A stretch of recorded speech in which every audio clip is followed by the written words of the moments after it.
नमस्कार दोस्तों, आज अपन डिस्कशन करेंगे भारतीय राष्ट्रीय कांग्रेस के महत्वपूर्ण अधिवेशन।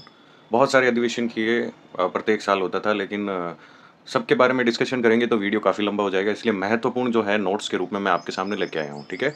तो शुरुआत करते हैं। भारतीय राष्ट्रीय कांग्रेस के महत्वपूर्ण अधिवेशन, ये हमारा टॉपिक रहेगा। सबसे पहला अधिवेशन आपको पता है 1885 में हुआ, बम्बई के अंदर हुआ था। व्योमेश चंद्र बनर्जी इसके अध्यक्ष थे, डब्ल्यू.सी. बनर्जी अपन बोलते हैं इसको शॉर्ट फॉर्म में। कांग्रेस की स्थापना ए.ओ. ह्यूम द्वारा की गई। ए.ओ. ह्यूम जो थे ऑटोवन ह्यूम जो थे उन्होंने की थी। इस बैठक में 72 यानी 72 प्रतिनिधियों ने भाग लिया था। ये पहली कांग्रेस की मीटिंग थी। व्योमेश चंद्र बनर्जी अध्यक्ष थे। ए.ओ. ह्यूम द्वारा कांग्रेस की स्थापना की गई थी और इसमें 72 सदस्यों ने भाग लिया था। उसके बाद में 1886 के अंदर कलकत्ता के अंदर दूसरा इसका सम्मेलन हुआ था, दूसरा इसका महत्वपूर्ण अधिवेशन हुआ था।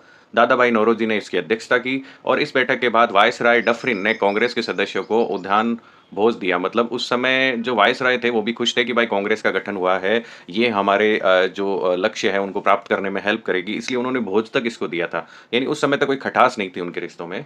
1887 के अंदर मद्रास बदरुद्दीन तैयब जी जो थे उनकी अध्यक्षता में हुई। ये कंटिन्यू तीसरा साल है, इसमें देखते हैं अलग अलग बन रहे हैं।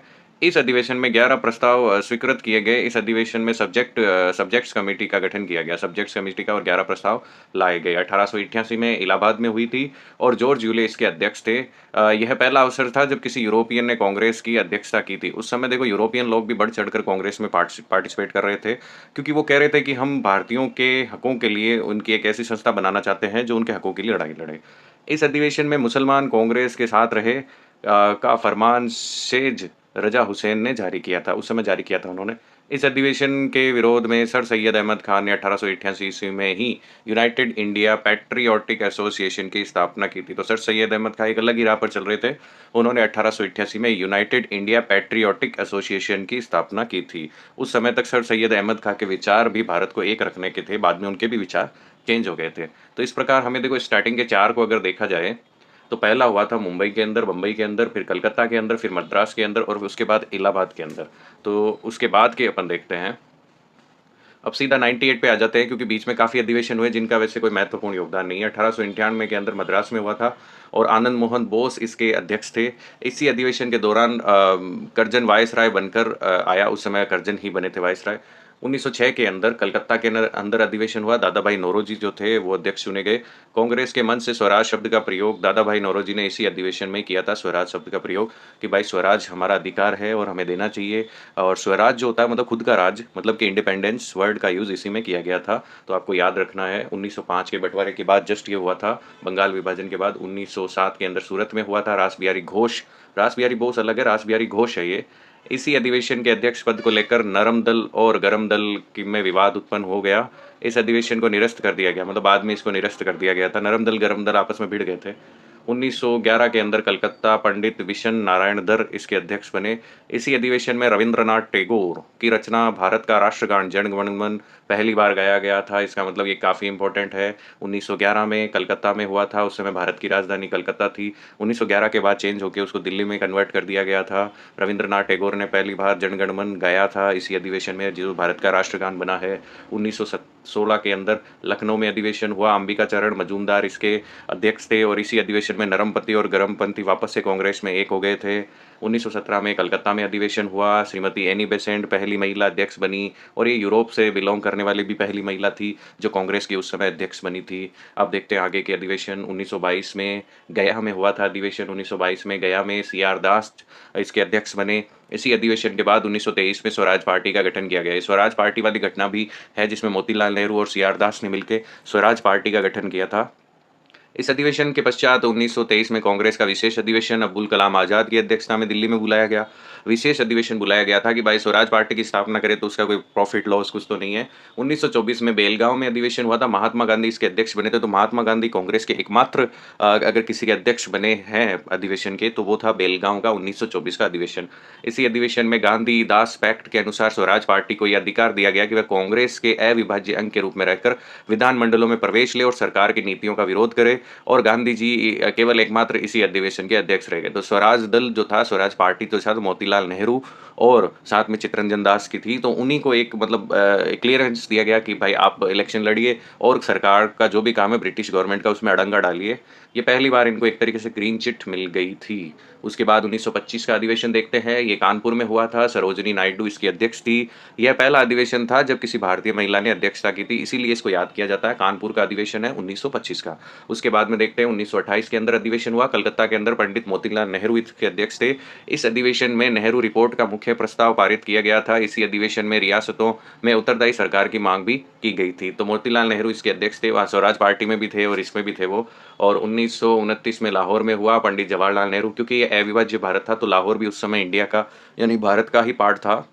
पंडित जवाहरलाल नेहरू ने इसकी अध्यक्षता की थी और अध्यक्षता के साथ इस अधिवेशन में कांग्रेस ने पूर्ण स्वाधीनता का प्रस्ताव पारित किया, जिसे कहा गया था जिसमें कहा गया था कि कांग्रेस विधान की धारा 1 में स्वराज शब्द का अर्थ पूर्ण स्वाधीनता होगा। स्वराज का मतलब स्वाधीनता, पूर्ण स्वाधीनता होगा। 1930 के अंदर कोई भी अधिवेशन नहीं हुआ था कांग्रेस का। उसके बाद देखते हैं 1934 के अंदर बम्बई में हुआ था 1934 के अंदर, और इसके अंदर बम्बई में हुआ था 1934 के अंदर। डॉक्टर राजेंद्र प्रसाद जो थे वो इसके अध्यक्ष थे। इसी अधिवेशन में गांधी जी ने अपना इस्तीफा देकर कांग्रेस से संन्यास ले लिया, मतलब गांधी जी कांग्रेस से पूर्ण रूप से इस अधिवेशन में अलग हो गए थे। 1939 के अंदर त्रिपुरी यानी मध्य प्रदेश में हुआ था।